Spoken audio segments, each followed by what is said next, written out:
Well, I am so excited for this conversation. We have here Fanuel Leul. He's a digital artist who lives and works in Ababa. He grew up in Dreda, a town with diverse cultures and traditions. His vibrant artwork pays homage to his hometown. His style expresses the vibrant spirit and atmosphere of African culture, and his distinctive personal style emanates joy and peace while expressing the spirit and atmosphere of African culture.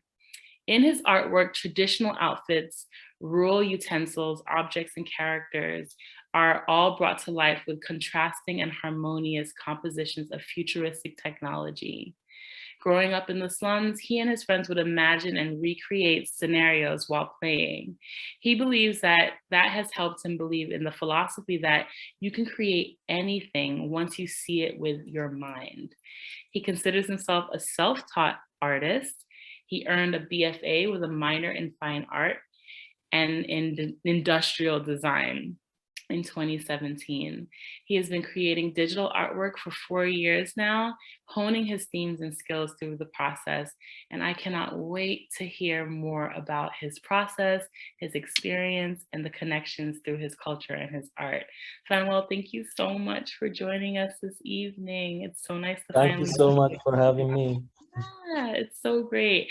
I have to say, I have been combing through your social media accounts and reading through the comments and looking at your artwork. And I was kind of upset that this is my first time encountering your work. Like, I'm like, why is this not wider spread? Like, why am I now learning about this? I feel like I'm at a disadvantage, but I'm excited to be connected to it now. And what stood out to me in your art and your presence online is how sincerely people support you. Like the comments on your page are just so deeply rooted in support and love and admiration, and your grace and gratitude is so palpable and so noticeable. It already spoke volumes about what I was going to experience during this conversation. So I'm really excited. Thank you so much. So as an Ethiopian man in 2021, can you speak a little bit about your history, your personal history, maybe your country's history a little bit? Okay, so as an African, I consider myself lucky since I live in a continent that is rich with heritage and history. So the art that I create stems out of the place I grew up in and the stories I have heard. So Dreda is the place I grew up in a region where hundreds of nationalities coexist, I would say. Thus is considered a vibrant and beautifully chaos city. And growing up there has definitely shaped who I am, and I believe it has influence in me being a visual artist. So Ethiopia is filled with history and tradition. Each nationality has endless resources to get inspired from. So notable historical times have inspired my works. For example, the Adwa battle has been a significant inspiration in many of my works because we haven't been colonized, as you know, Ethiopia hasn't been colonized. And other inspirations are the old Ethiopian church, which is the base of many Ethiopian traditions, and the thousands of African tribes with beautiful culture and always count for inspirations. I love that. I love that Ethiopia and Ethiopian people that I've encountered throughout my life, their point of pride and their point of power is the aspect of how colonization impacted them as a people in a country, but not in a direct way, right? Where it's happening around, but there's a point of like pride where it's like, not us, no. And being one of the oldest civilizations on the planet, like it's incredible to learn and to see. And that's what also interests me in your art, where it's this connection between your pride, your history, the heritage, and also the idea of African people existing in the future as they stand, as they are. No influence, no colonization, no acclamation, no assimilation, just purely as African people. It's a little emotional, right? Where you see Yeah. the dress and you see the tools, the war you speak of. I believe there's a piece that you have with a man with a very large drum. Mhm. And I think we'll speak more about those pieces as we go on. So, how has colonization and the westernization of around the country or around the world impacted you and your country? So Ethiopia is the only country in Africa to have successfully fight off a colonial invasion. That's one of the few countries in the world that wasn't colonized. So I think this has helped me preserve most of our tradition and language, helped us doing this. So most cultures in the country are undiluted. So uh, sorry. So it has also give our people a self-dependent and courageous mindset, I would say. Right. Yeah. So Westernization, on the other hand, is affecting us all Africans. The lack of African self-storytelling has affected us all. And I have noticed we are slowly losing our identity. Our Right. culture is getting diluted with Western influences. As Afrofuturistic visual artist, I think it's my responsibility to change the narrative and reflect my own African identity in my own way. So Right. what does the colonization look like in the world of art? As I mentioned before, Ethiopia has never been colonized, Right. making most of our culture and art somewhat pure. So, but that doesn't mean it hasn't been affected by Western influences. African art is somehow considered inferior compared to the Western style. But thanks to African artists all over the world, African art is becoming mainstream now. So they are telling their own narrative and fighting Westernization, I would say. Yeah. I love the use of the word like undiluted or diluted, where it's this, it feels like there's an understanding of the presence of something, but the displacement where it doesn't belong. It can exist. Yeah, Colonization and westernization is a thing. It's nothing, it's not anything we can ignore, or pretend it doesn't exist, but it doesn't belong in every space. And that's part of the poison of it, right? Where it yeah, infiltrates and kind of seeps its way into spaces that it doesn't belong. And I love the idea of African artists pushing back and saying and reclaiming. And that's kind of under the theme of the Black Consciousness Festival this year of shifting. And in all the other conversations that I've participated in or listened to, I've always framed it in the concept of shifting forward. But there was a quote that you use about Time Shepherd, where you said, "A beautiful future is nothing but a past made relevant." And it's this yeah, idea of shifting backwards to honor and then moving forward to like solidify, that I really love, and kind of reclaiming the purity of the the culture and the tradition and the heritage that you yeah. are so proud of. Yeah. Um, can you talk a little bit about how you encountered art? Like, how did you, where did you start? What is your origin story per se? Okay. I would not say that a single specific event uh, led me to create. Mhm. I have always been interested in art. So, but what inspired me to do Afrofuturistic art is that generally, compared to our vast history and intricacy of our stories, we Ethiopians don't have enough imagery to support our storytelling. In Mhm. addition, most imageries in Ethiopia are outdated and lack standard. Okay. So this really motivated me to be an artist and to create art and imagery. and tell my own country's story in my own way. One of the first significant pieces of artwork I created in order to aid storytelling was the Adwa artwork, which symbolizes the day that Ethiopians defeated the fascist Italy. Yeah. So it's not on my page now. I deleted it because it was my first digital art. The reason I deleted it is because like I always worry about the quality and the artistic standards of the The art. curse of the artist, you mean? Are you talking about the curse of the artist where nothing's good No, enough for you? Your work is just never good enough and you no, rob us of the experience?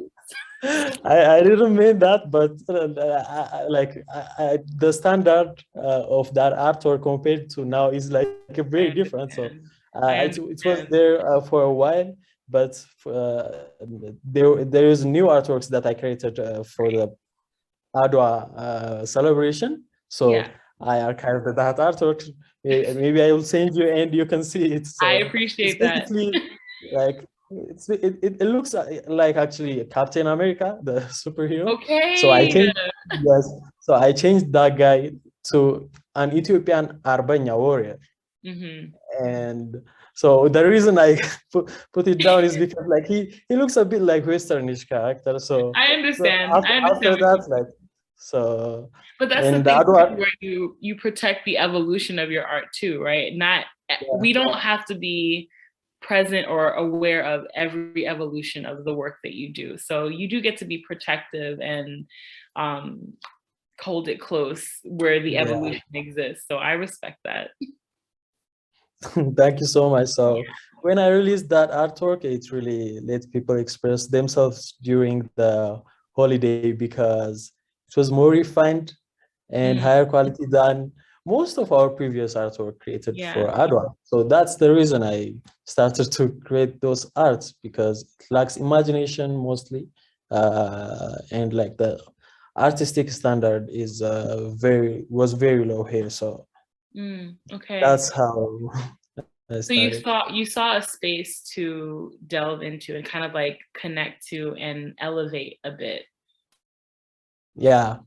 So mostly our warriors are we look at our warriors as lions, and lion have been our in on our flag for almost 100 years, and Yeah. I love that interpretation.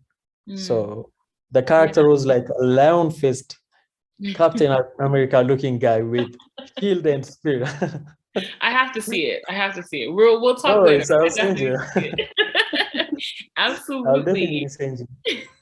I'll So definitely send you. Okay. speaking of like the flag of Ethiopia and how much you're not only the respect you have for your country and culture, but also being aware enough to see where your country needed more representation in art, and elevating the standard that exists. I would say then, where do you find inspiration for your art? So for my art, I find inspirations from almost everywhere. Anywhere I can find. For example, I like it might be from movies, comic book, like it might be from the things I see, in my daily life. I just try to study and deep down into African people's tradition. So the endless stories and visuals are more than enough for an Afrofuturistic artist like me. So I try to connect with other Afrofuturistic artists from the world, seeing the same thing with another artist's eyes is really good way to broaden my thinking and creativity. And I'm always inspired by Afrofuturistic artists, and I always try to study their narratives.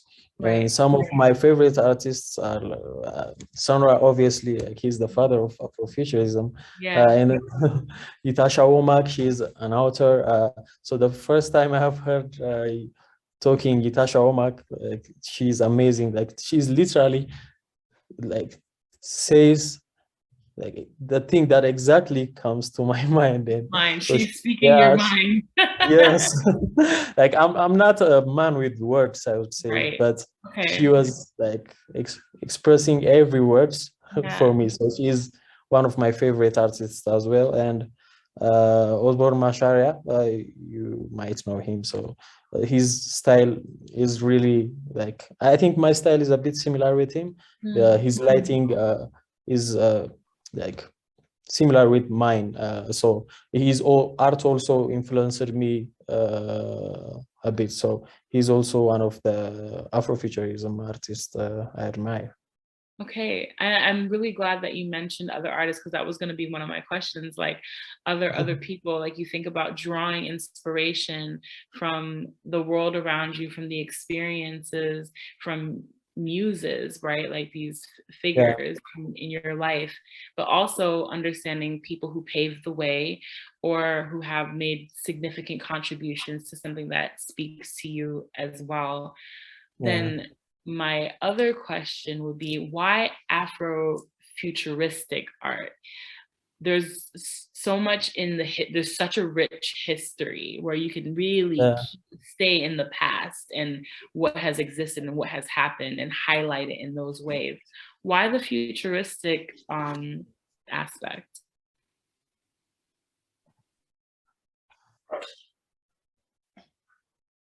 So you can hear me now, right? Yeah, I can hear you.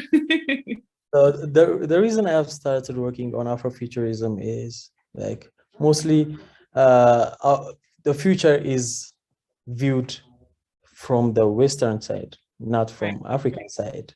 And in order to create self-agency and to control our own destiny, we should imagine our future. Yeah. And if you see Black Panther is a very like different view of the future. Like it's because from African view. Uh, so if the African future is very different, if you view it from African culture, it's very different. And also the reason I chose this art form is because it lets you imagine, like it helps you transcend your circumstance. Uh, so it's also expands my imagination. Like I do things that I can't do with this art form because I can go wild with my imaginations. And also like the tool I use has impacted me to pursue this art form as well, because like when you come to digital tools, you have everything. Like there's nothing that you miss. You just experiment with the tools and like you expand your imagination and like you put extra effort on your art.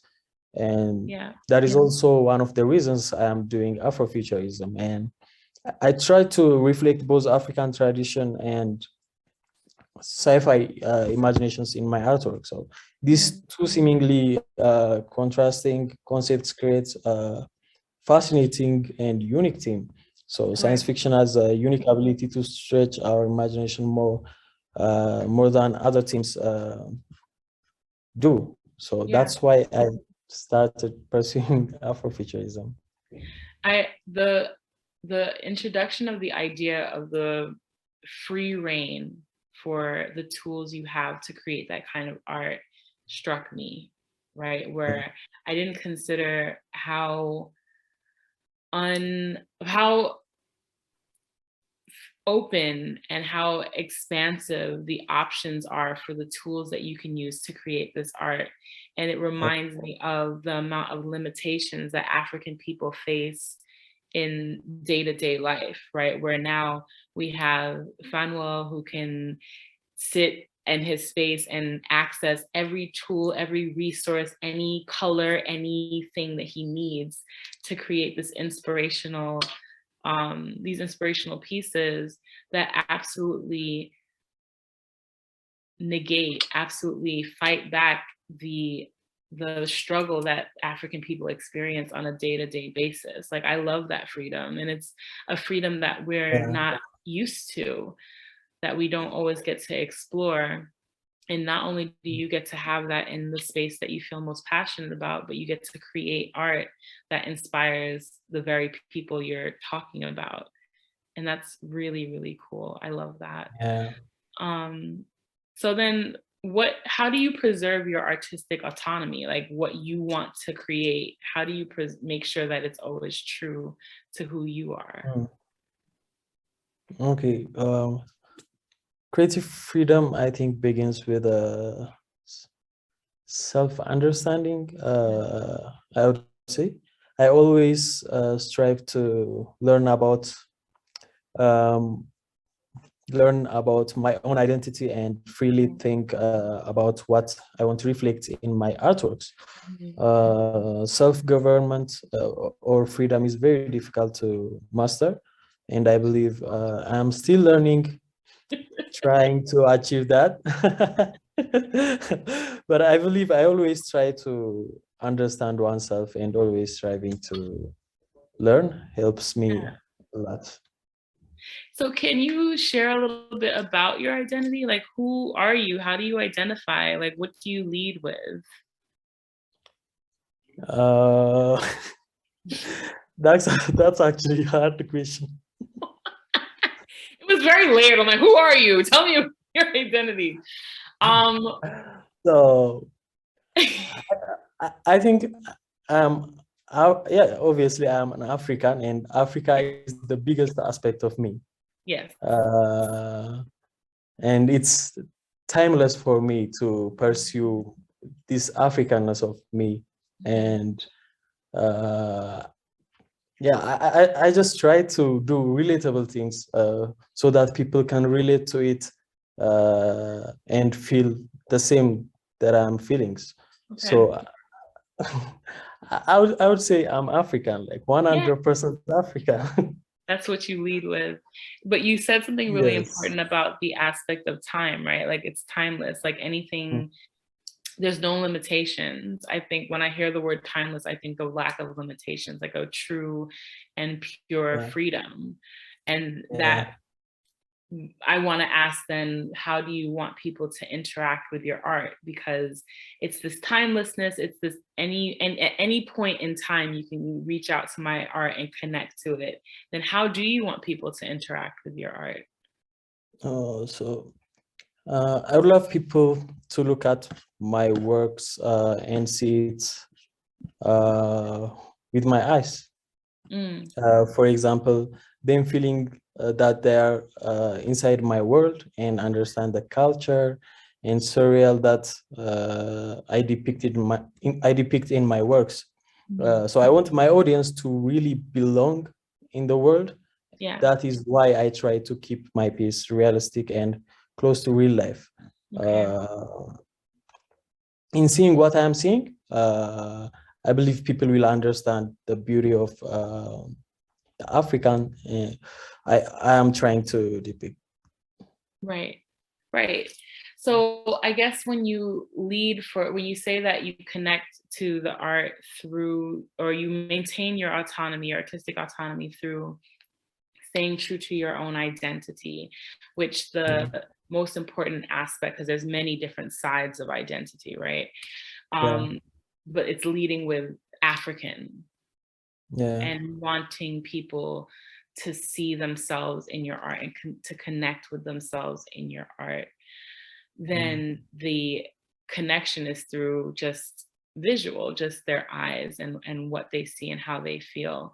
What do you hope that people feel when they look at your art? Feeling African.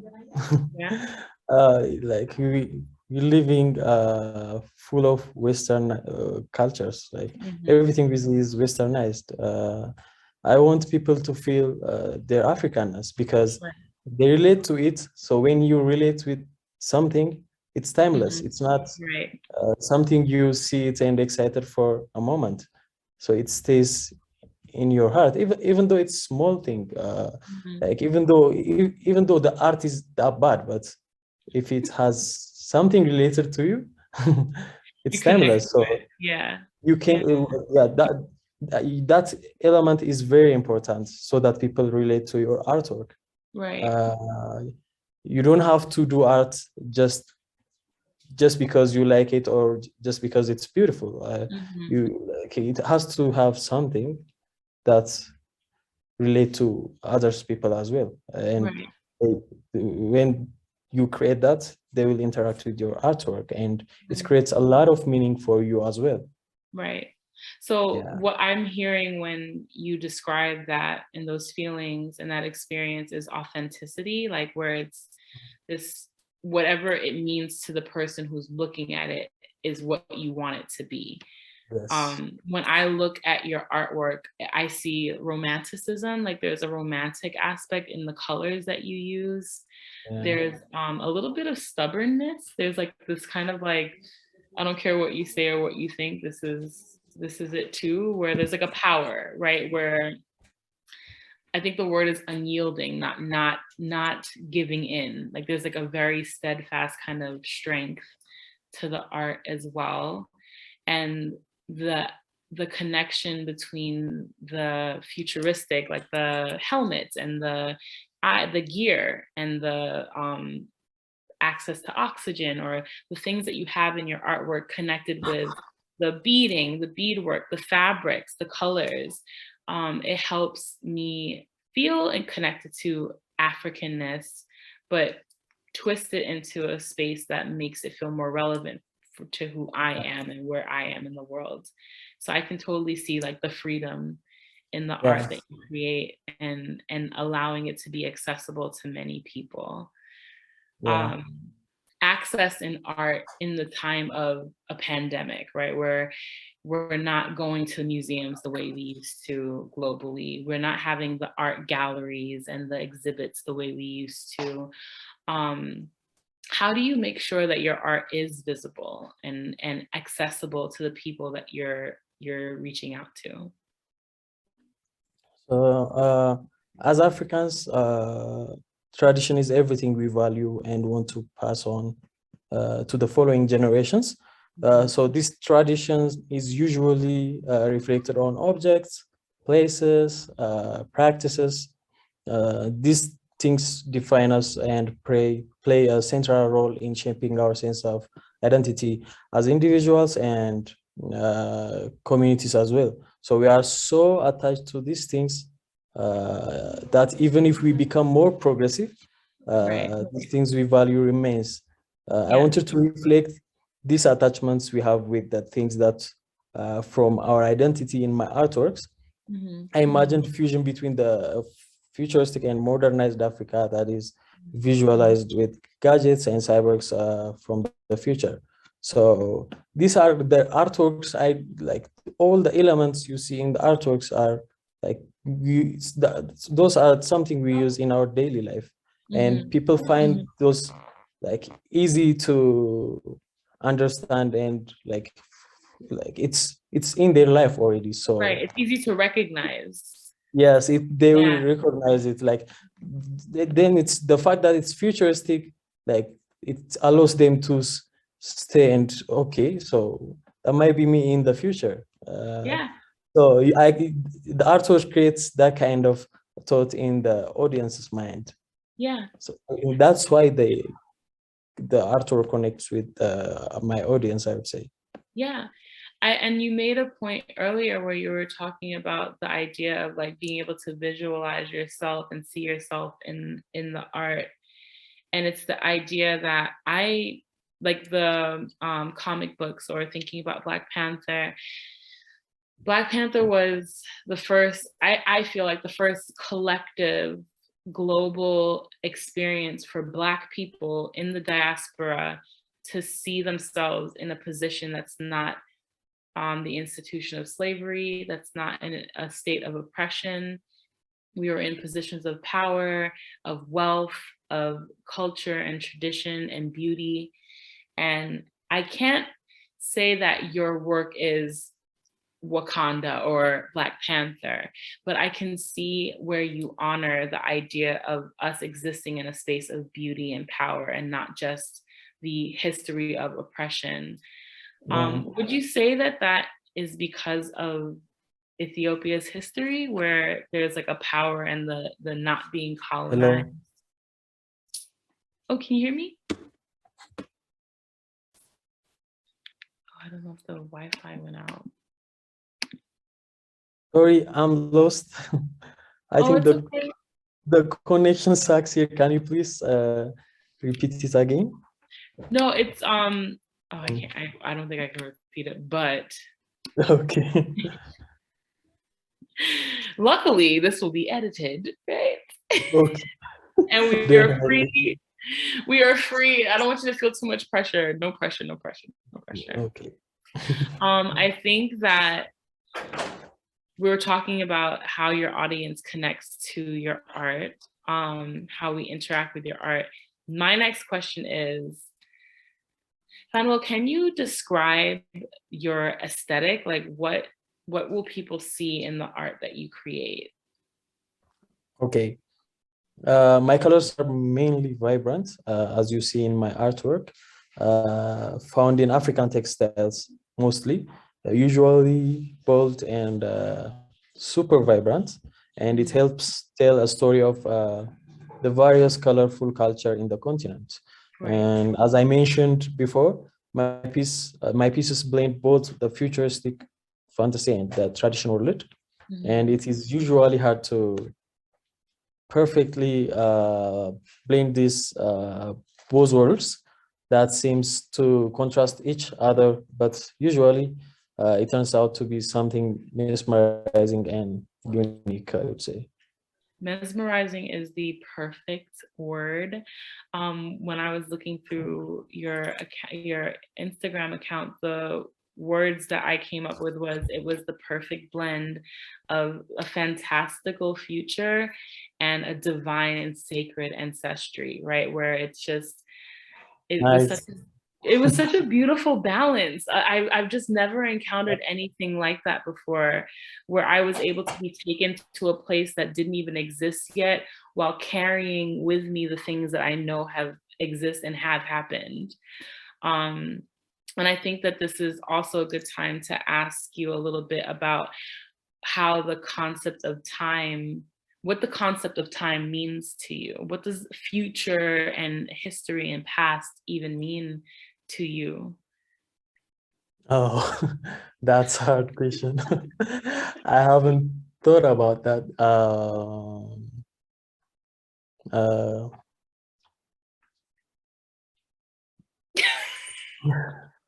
that's hard. I mean, The I concept think of that time. we talk about the future a lot. Yeah. Do you think about the future a lot? Yes, yes. I always think about the future. Like even when I make a move, like I always try to see what the future is going to be, and I decide to go that direction. Like Right. for example, when I'm joining in the NFT community, I was earlier in Ethiopia Yeah. uh, because I thought like the future is going to definitely going to be that way. So I always think about the future. Yeah. Because it's essential. I don't want to be late for everything, and I always try to adapt everything that comes. Because like if I'm not adapting when something new comes, so I'll be out of Yeah. like time, I would Yeah. You'll be out of it. say. My friend Paola always says So evolve yeah, or so, thrive. Yeah. yeah, She so as a always, man, it's like that's very hard thing to adapt. I would say like people are afraid of change. People yeah. don't pursue change. So Yeah. I don't want to be that guy. It's really hard to be consistently try to adapt change, but I always Mhm. try to do that. It takes a lot of effort to adapt. It takes a lot of energy to adapt. And it also takes a lot of vulnerability, where you have to be open to the idea that you're not always at the top, at the end. There's still more to go to adapt and change to, which I think is great. Oh, I hope you can hear me.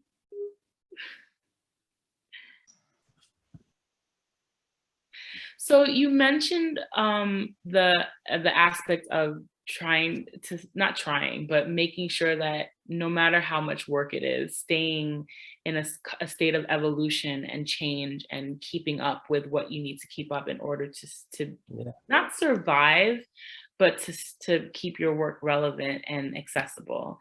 And you Yeah. mentioned NFTs. Now, I personally do not know enough about NFTs to speak on it, but I'm hoping maybe you can share a little bit about what NFTs mean to you in the context of the art that you create.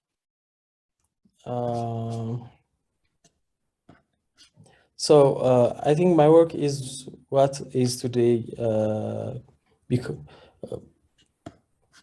so I always focus on the quality of my designs and hold myself to an ever-evolving standard. And second, my artworks are rooted in my own livelihood, thus making them authentic. And this is what I want to portray in my artwork, whether it's on NFT or in general. So I think my work basically showcases how I live and the lives of the communities I grew up in. So NFT, so to explain about NFTs, it's non-fungible tokens. For me, these words are still strange words. I don't know what I mean, but it's an art that doesn't get copied. Like Right. it's Okay. it's a digital version of Mona Lisa painting, Yes. like those original paintings Yes. Yes. that are very expensive to have. So it's a platform that you own a digital file. Yeah. So the blockchain technology makes it easier so that you can be able to own it just like Mona Lisa painting owner. So Yeah. that's it. I think it's very appropriate that in the realm of Afrofuturistic art and the art you create, that you've connected that art to NFTs, which is the future, right? So it's this very consistent thread and consistent theme in what you do, from the back end to the front end, right? So the back end being the creation and the kind of the process that you go through, and then the front end is how you present it on these digital spaces and portals. And then also connecting it to the future of like NFTs and things of that nature. So I do think this is a really good time to kind of go through some of the pieces that you have and talk, because I have questions, but I also want to give you the opportunity to just show your work and really talk us through what these pieces are, what they mean, and what we can look for in them. Okay. Yeah.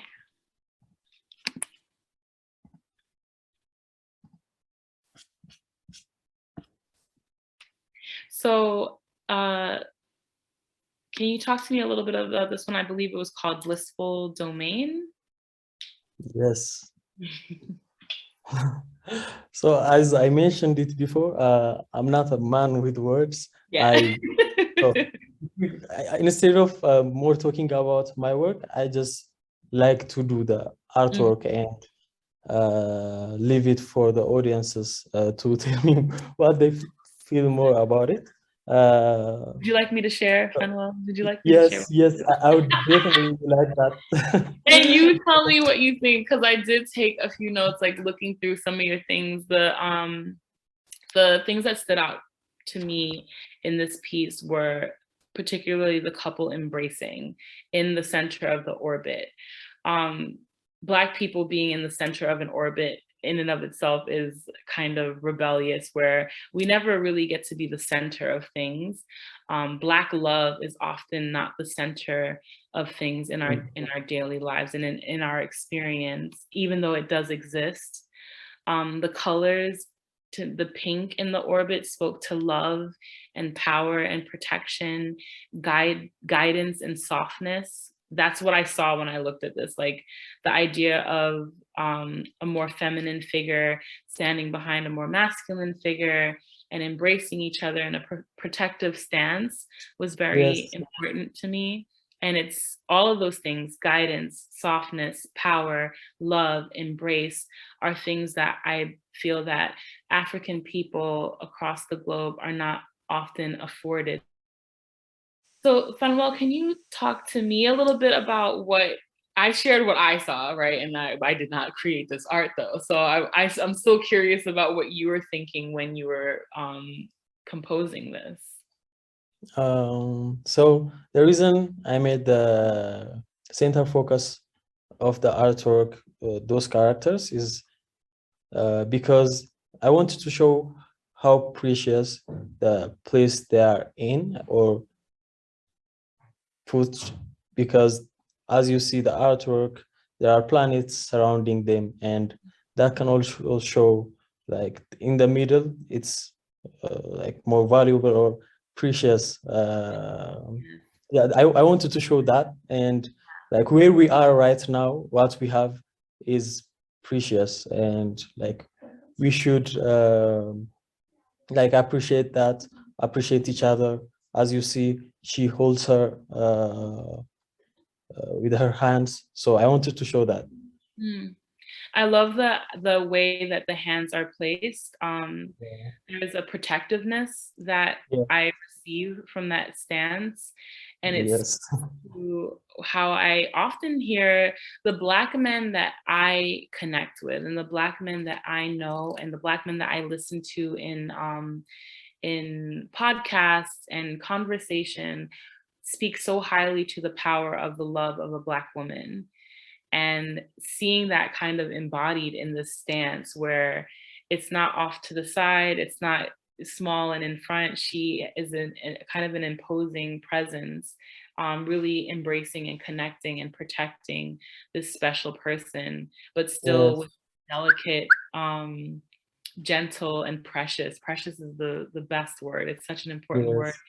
And it's a word that I don't get to hear us described as. Yes. No, Yes. I'm Thank you so much for that explanation.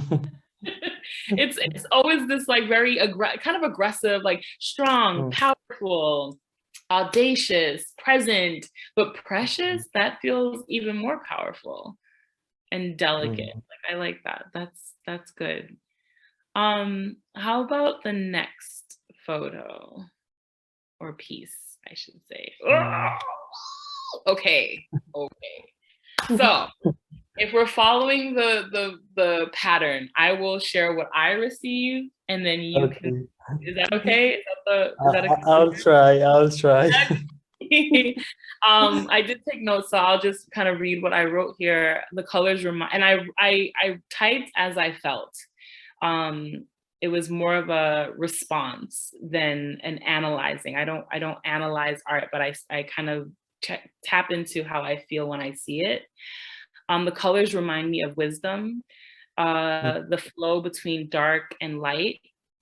I love the idea of using something as expansive and as awe-inspiring as a planet. It's so mysterious. It's so unknown and deep, in Mm, place mm. of the usual basket that African women have on their heads. Yes. It connected to the phrase in English where we say we carry the weight of the world. Um, and I'm always in awe. I've traveled to, I think I've been to 5 African countries so far, not Ethiopia. And off off the record, I will tell you why and how disappointed I was. The trip was happening and it did not happen. It was on its way and it did not happen, and I'm still very disappointed. Mm, But it's on my list.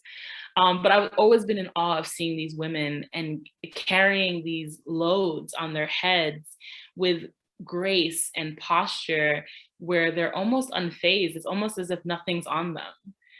And seeing that item replaced with a planet was really, really striking and very emotional for me. So if you could mm. share what you were thinking.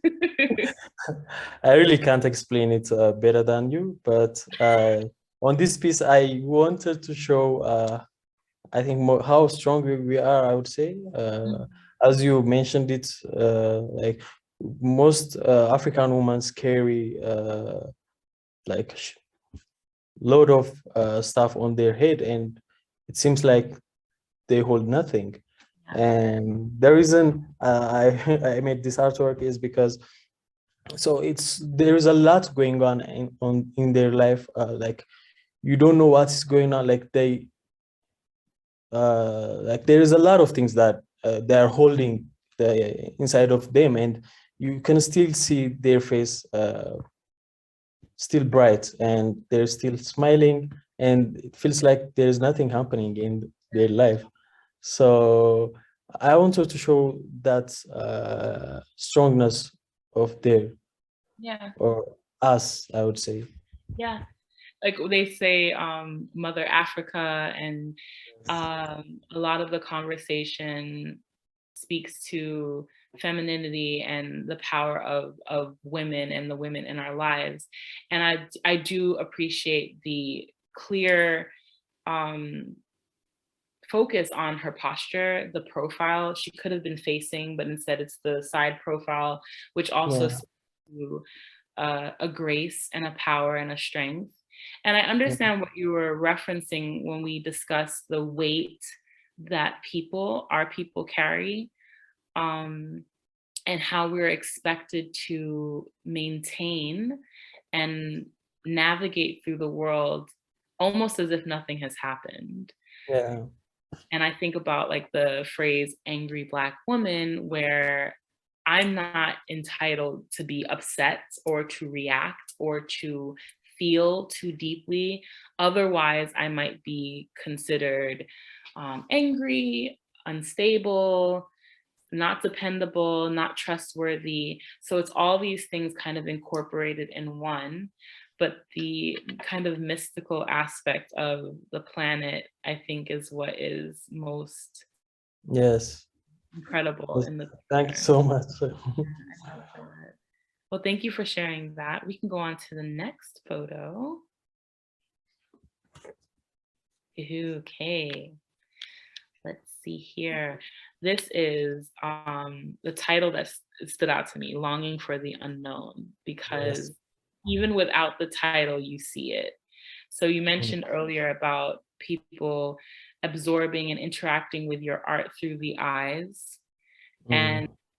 for digital art to be so detailed and have so many components in it, and you have still managed to highlight and respect the facial features with Mm. ear and helmets and planets and color, and traditional markings, and still you can recognize the expression of longing and gazing is really beautiful. So what I wrote here was her eyes and the use of orbiting planets. Um, I think what our audience can't see in this picture is that there's motion in this photo. Yes, yes, on her eyes. Yeah. Mm. Um, can you talk a little bit about what the word longing means to you? Longing is wanting, like getting straight to find something or to get something. Mhm. That's what the meaning for me. So what would you say that this person in this photo is longing for? So if you see the character is wandering, and her eyes is going on those planets, like on different parts of the areas, so her eyes move, so it shows that she is searching for something. She is in deep thought, but that thing is not something she already experienced it before, but Yeah, it's something new. yeah, For me, it's very hard to explain this longing for the unknown, but like everyone has something that they miss to have, even though they haven't experienced it mhm, before. yeah. So I wanted to show that part. I think that what I also appreciate in this is that her posture, her clothing, and her expression, when I think of longing for the unknown, I don't think of something that's not attainable, that it's not something she can't have, it's something that she desires. Yeah. And there's something very powerful about that, where I can look at this and know that that look she has on her face are all represents all the things that I want as a person, like personally for myself, what I want for the people within my close orbit, my friends, my family, my colleagues, and then the wider unknown, like the things that I want for my people. I think that the orbiting, and I hope that people go to your Instagram account and can actually see the movement. The Yeah. orbiting for me represented all of the things at any given space, at any given time that we long for and we were looking to. You did a really incredible job of capturing that. Thank you so much. You're explaining it very well. I I feel like like I was staring at the artwork while you were saying that to me. You're like, wow. I feel like the artwork is not mine anymore. I'm telling you, I am so in awe of your artwork. Like could not wait to have this conversation with you. I feel very lucky, because It's it's really so very awesome. exciting to Yeah, hear like those words integrated to this artwork. For me, like it gives me a lot of confirmation in what I'm doing. Like it really motivates me to do you more. deserve it. Whatever we can do to keep you going, let's do it, because we Thank you need so much. important. And the fourth picture that we selected, I think it's also part of the longing for the unknown like series, I would Yes, imagine. yes, I don't know if Sean has that one. Oh, there it goes. yes, Longing for the unknown. You described it as exploring an unexplainable feeling of finding the true home of the yeah, soul. For this picture, again, it's a picture that is in motion. So I encourage everybody to go look and see it in its true form. But even in a still shot, there's a lot captured here. Um, for what I wrote was there's a power in the colors that you used. Um, mm, and the kind of the dark palette, the opaque helmet where we can't see the face, it speaks more to the idea of what is unknown. There's yeah, no projection of what we're talking about. It mm, belongs to anyone. mm, And the inexplicable feeling of exploration, right? Really being able to delve into what we don't know and having the freedom and the courage to explore. And then on top of it, for me, I work with children and I mm, prefer to work with children for many reasons. yes, But there was definitely. something very fun and childlike about the use of the planets in a form that most people would recognize as balloons. Um, I loved the way that you use the helmet to infer that this person could be anyone, um, Yes, and anyone can connect to the idea of a childlike exploration and understanding of what we don't really know, or exploring what we don't really know. So if you yeah. could speak a little bit about this piece. Okay. So this is one of my most favorite artwork. So I've started this series with this artwork. Mm, Uh, so I can't explain it better, but you have already said that the reason I made the planets balloon and the character, I made it to look like a small boy or like mhm, a kid. That kids are by nature very curious and they try to find out things, figure out things by themselves. So, and also I wanted to put that like space looking uh, color on the face is because like to show like still the character is exploring something. Like yeah. if you can zoom it in, Mm, there are little bit there is a little bit animation that is moving okay. inside of that mask. So like I wanted to show that curiosity, like figuring out something, like the kids do. Yeah, absolutely. The animation in it really highlights the points that you're making too. So again, it's Yeah, really, really important that people see the art, the digital art in its truest form, which I also think Instagram is incredible. yeah, Incredible platform to be able to display that. And I don't see that very often. So that was also really exciting. Another aspect of the art that you do, and there are many aspects to the art that you do, but another one that really stood out to me that I was so excited about, and I believe you have a separate page for it, your mask, the yeah, Afrofuturistic. yes, yes. The Um, Afro Masks has a different page. Yeah, yeah, and I actually love that you separated the two, because while there's a thread, I can see that this is Fanuel. I can see your style in it. yeah. It elicits a different feeling from me than the other artwork that Mm. you do, and I do want to spend a little time discussing the series of masks. Um, so the first thing I think of when I think of these African masks is how prevalent, how many times they show up in in African spaces, whether it's part of the diaspora, African countries on the continent, in the Caribbean, in North America, in Europe. It's something that kind of is a familiar thread for all of us, where we have, a lot of us have them in our home or know of someone who has African masks in our home.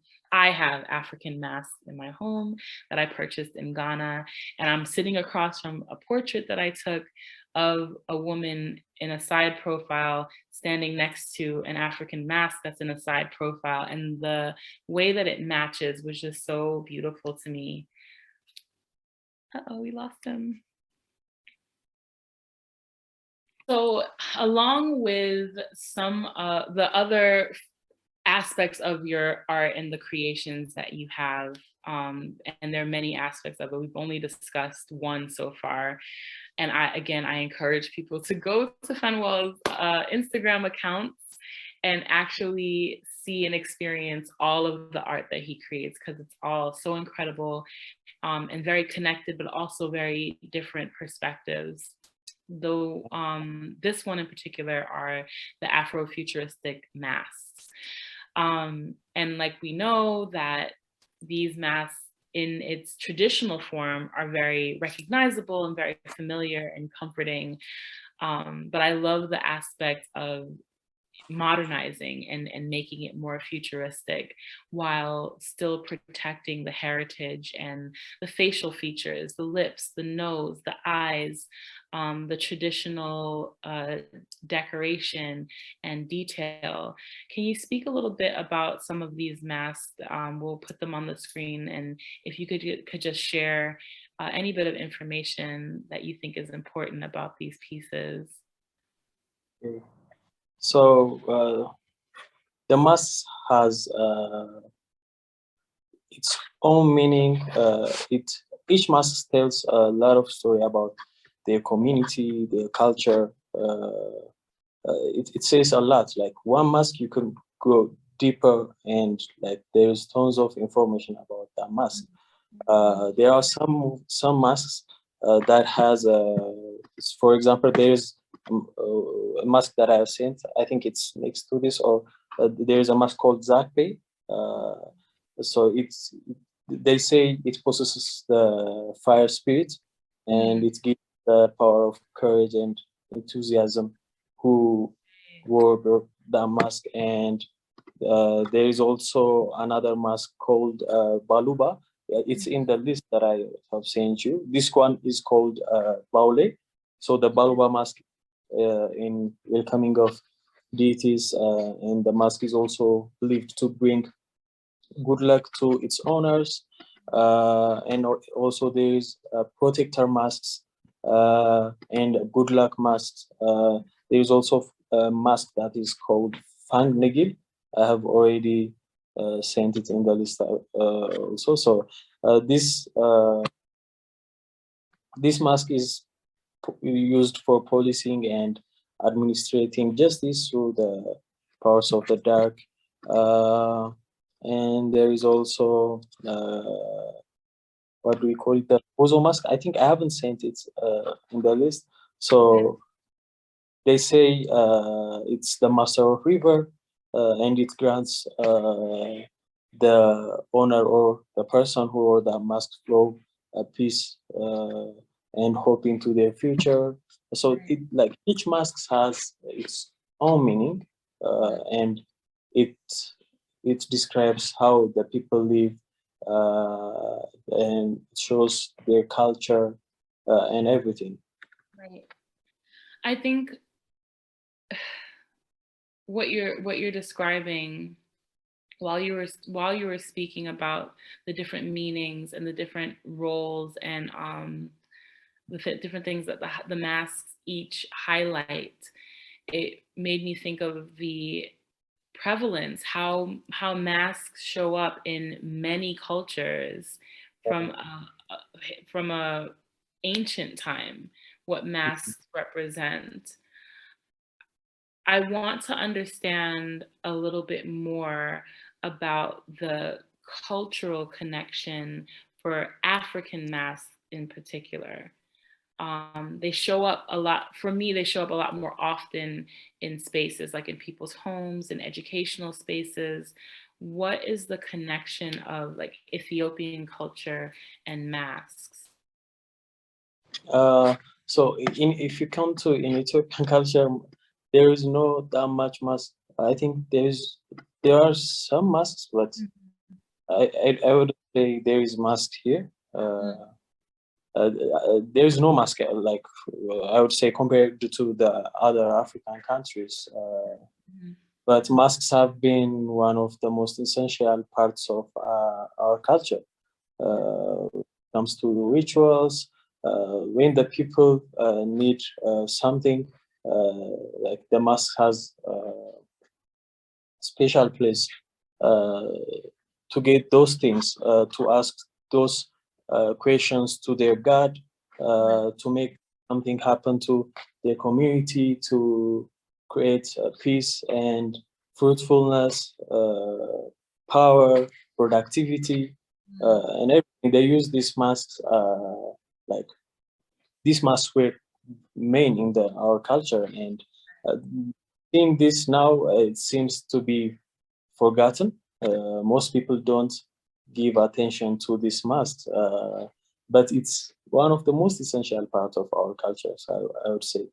And like, for example, I always thought of Halloween. Halloween is like for Western people, but Yeah. African mask is the best thing we got, because it has its own meaning, and like it's timeless for African people, and it's really connects with our culture and history. So it's really essential. It was essential for African, and it needs to be essential now as well. Yeah. And that's why I think I was saying earlier that I love that you created a separate space for the masks alone. And what you said about our understanding of what African masks mean is limited is very important to note. Personally, I want to say I have a deep respect for African culture, African art, but not always the deep knowledge of the the smaller details of what it means, where I can look at African masks and feel connected. I feel an attraction, I feel an interest, and I want them around. So I have them in my home, I have pictures of them, and I've been in many spaces, homes that have them as well, but not with the knowledge of what does this mask actually mean? I don't know that. And it's important to know that. And it reminds me of my visit to Ghana, where like even this little material I have here, this pink and yellow material, is kente cloth. and not knowing, I know what kente cloth is. I understood like the beautiful patterns and the beautiful colors, but I didn't realize that each pattern told a story, and each pattern connected to a tribe or a historical figure or an event or a language. There's so much detail to these very traditional items in African cultures that we don't always understand. So I love that you're using Afrofuturistic art and masks to not only draw and attract people to the art, but also to inform and teach the deeper meanings behind each mask. So if we can go to the next mask and just share the name and what it represents. I think generally I talked about this called Dangunyege. So the masks are a lot of masks I've been working on. Yeah. It's really for me to identify from where their country is, unless I refer and their meanings as well. So I have explained most of the masks already, but this specific mask is called Dangunyege. Mm-hmm.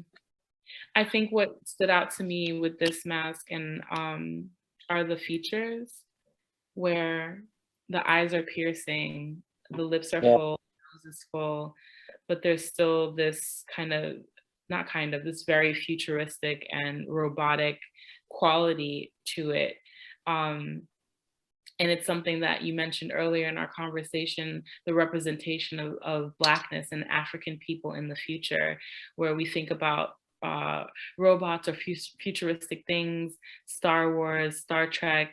Very rarely are our features, our skin color, our hair represented in futuristic ways. And while the other artwork that you had that we highlighted were romantic and detailed and powerful and told stories, there's something very specific about the masks where it's very like, this is representing Africa, representing our art, representing our history, representing a power in many different ways and many different forms. And I think it's important to encourage people to do their own research and understand what African masks actually mean. I know I want to now. I never even realized that each mask holds a different type of history, culture, understanding, and representation. Really, really important. Yes, if you see most of the designs of the masks, it's really different. There are some masks that has a realistic proportion of man's face, and there are masks that looks like emoji, and there are some masks that is out of proportions, and there are some masks that has 3 faces or 2 faces.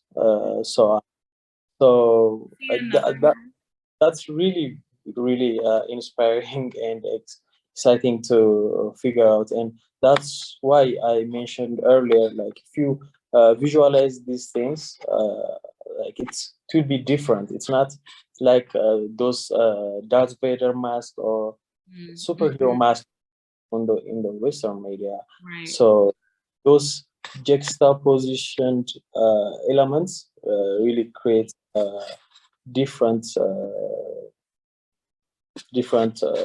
view of this mask.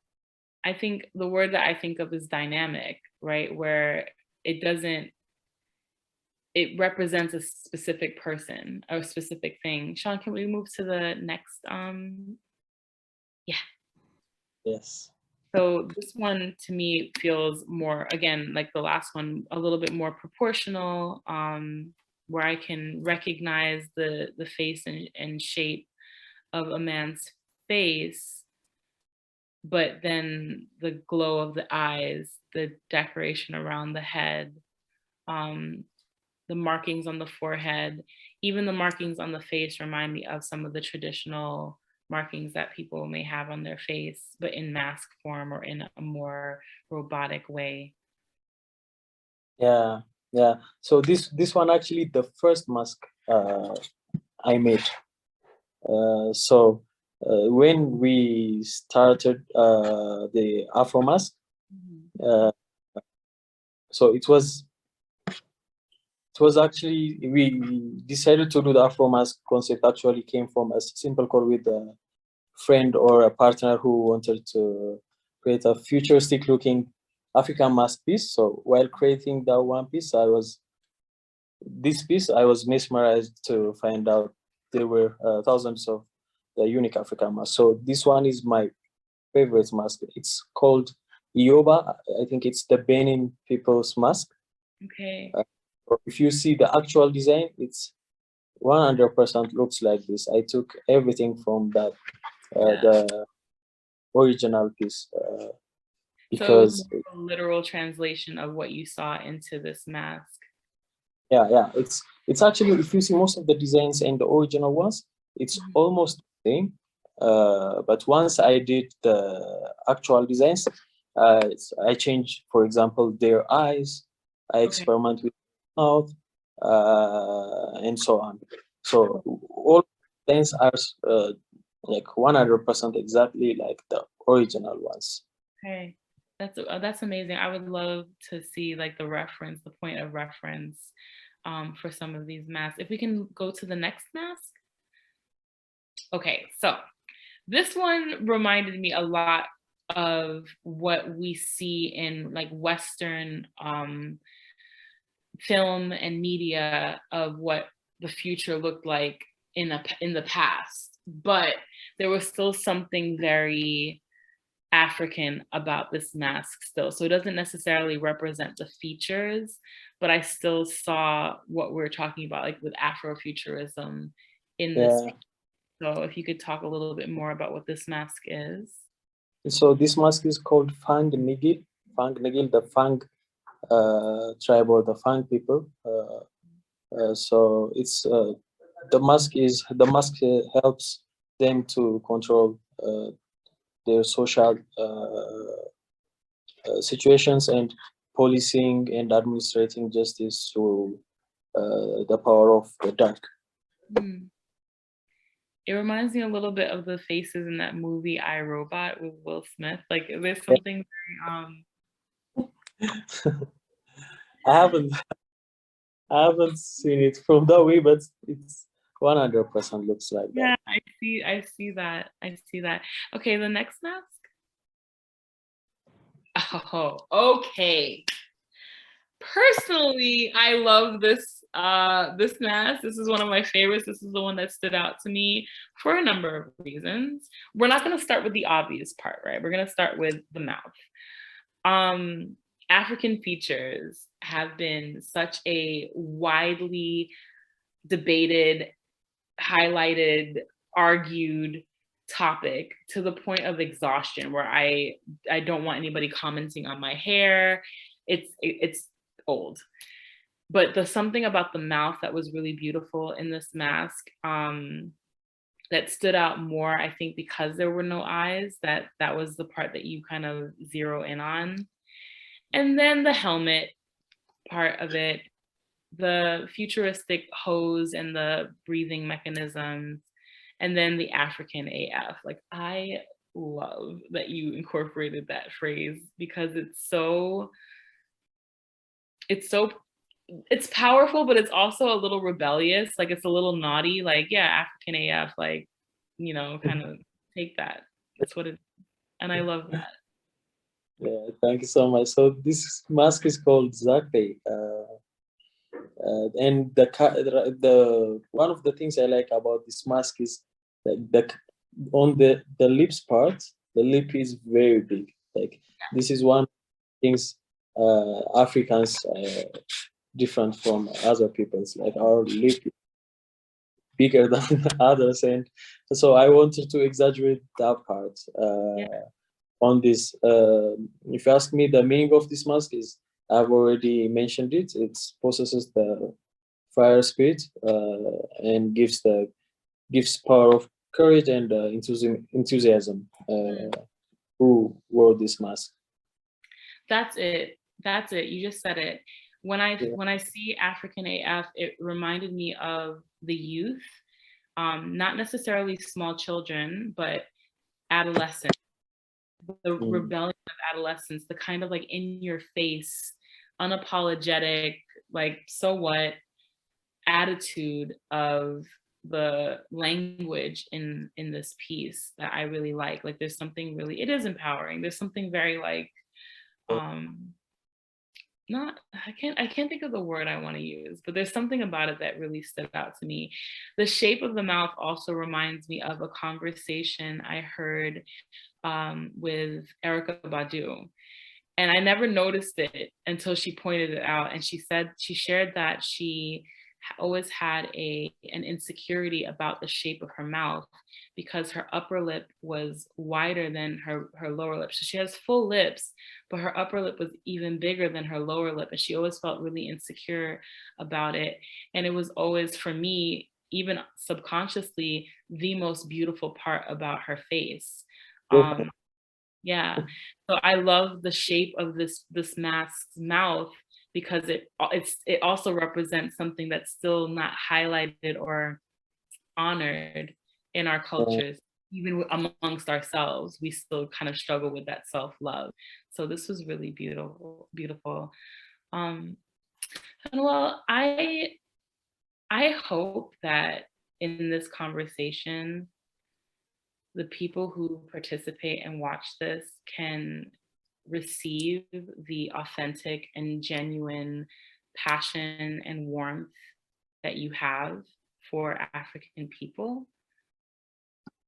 I can absolutely see why you were selected for this conversation. Your humility and grace is incredibly powerful, and you have so much to say and share. And I know you said that the verbal aspect of it is not necessarily your strong suit, but I would push back on that a little bit. You have a really powerful way with description, and then you have the added benefit of your talent with art. I'm really excited and happy to have this opportunity to speak with you and Thank to you so share your art with the rest of the world because you deserve it tenfold. Thank you so much. It's really an honor to talk this with you. I really appreciate it. Thank you so much. It's incredible. Like I'm like completely blown away, completely blown away. And I had high hopes and expectations for this conversation. But what's even more exciting is the opportunity to walk away with more to learn and more to understand about your work, your culture, even your language, and what more you have to share. So I encourage everyone to connect with you, to learn more about your art, to share your art, to engage with your art. And if you could help us end this conversation by sharing something that is important to you or that you hope people walk away from this with. Thank you so much. Yeah, Thank you so much. absolutely. Anytime. Okay.